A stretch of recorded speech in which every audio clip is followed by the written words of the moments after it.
Ils sont côte à côte mais ne se regardent jamais. Si les trois accusés font aujourd'hui cavalier seul, ils ont pourtant en commun les mêmes carences affectives dans leur enfance, la même absence de repères ou de cadres, la même immaturité.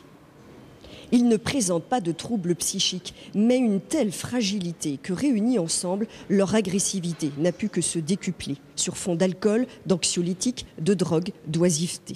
Nous avons deux visages, celui au moment de l'acte et celui du jeune homme qui a mûri et qui aujourd'hui prend conscience de l'acte qu'il a commis à un âge quand même jeune, de 19 ans.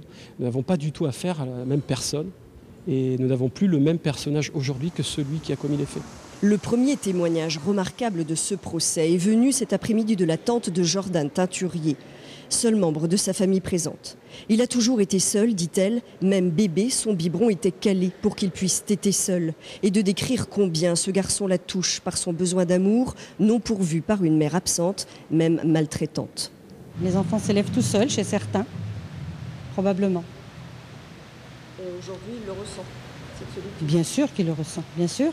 Puisqu'il m'a dit ce matin, il m'a dit, ma mère m'a dit hier soir, je t'aime pour la première fois. Qu'est-ce qui lui a manqué? Il lui a manqué un père, il lui a manqué une mère aussi, une famille.